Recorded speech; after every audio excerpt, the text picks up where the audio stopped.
Okay, तो आज हम लोग बात करने वाले हैं कि हम लोग CSS जो होती है बेसिकली उसको HTML में किस तरह से लिंक कर सकते हैं। ठीक है, तो देखो इसमें होता क्या है।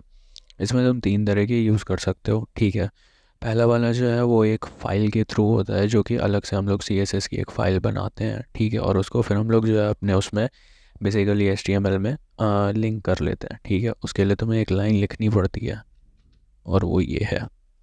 ठीक है, link rel style sheet href my style dot C S S, और ये जो होता है ना माई स्टाइल, ठीक है, ये तुम्हारी फाइल का नाम होता है और डॉट सी एस एस जो है वो उसका एक्सटेंशन होता है।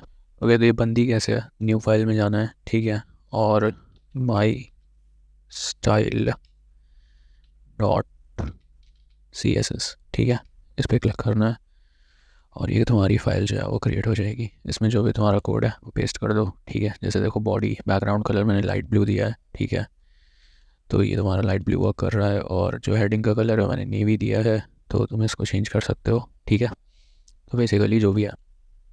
हम्म, तो ये वाली जो स्टाइल वाली फाइल थी CSS की, ये इसके साथ जो है वो लिंक हो गई थी। ठीक है, बस इसमें इतना ही था। ठीक है, एक ये तरीका हो गया। अच्छा, उसके बाद फिर क्या होता है, जैसे कमेंट आउट कर देता हूँ फिर बताता हूँ।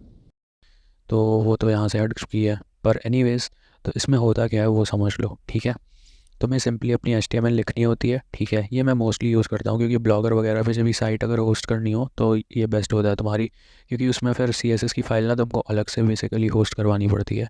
तो इससे अच्छा है कि इसके नीचे लगा के लिख दो, तो अलग से होस्टिंग नहीं करनी पड़ेगी। ठीक है, तो इसमें ये रहता है कि बॉडी में तुम्हारा बैकग्राउंड कलर हो जाएगा और हेडिंग में H1 में तुम्हारा जो भी तुम देना चाहो। ठीक है, जैसे यहाँ पे मरून है तो तुम चेंज कर सकते हो जो भी चाहो। ठीक है, उस हिसाब से। एनीवेज, ओके, तो ये तुम्हारा जो है ये दूसरी तरह से तुम लिंक कर सकते हो। ठीक है, अभी लास्ट आता है। ठीक है, लास्ट तरीका होता है इनलाइन CSS का। ये भी अच्छा तरीका होता है। ठीक है, मैं इसे भी कमेंट कर दूं पहले।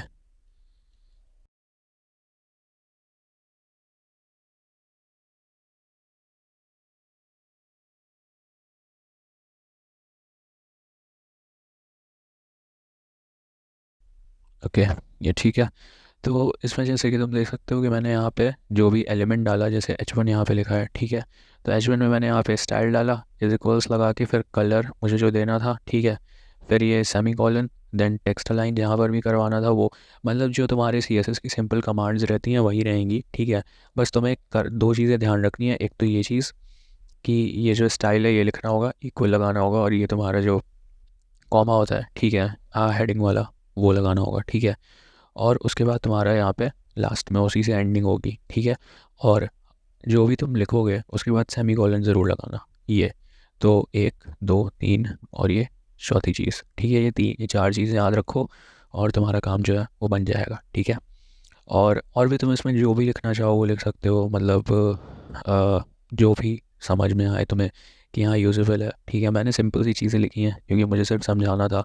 बाकी तुम्हारे हिसाब से तुम जितना मॉडिफाई कर सकते हो उतना कर लो। ठीक है, इनलाइन CSS का यूज़ करना थोड़ा हेक्टिक हो जाता है। मैं तुम्हें सजेस्ट करूँगा कि ये वाली CSS यूज़ करो। ठीक है, जिसमें कि ना बेसिकली उसी क्या बोल सकते हो कि पूरे HTML एलिमेंट के अंदर ही ना तुम्हारी स्टाइल आ जाती है। ये ज़्यादा इजी होता है मतलब, और कम हेक्टिक होता है। ठीक है, कोई फाइल नहीं बनानी, और समझ रहे हो, अगर एक एक बार में कोड कॉपी करके डाल दोगे तो वो काम करेगा हर जगह। ठीक है, एनीवेज, फिर आगे मिलते हैं, है ना, बाय।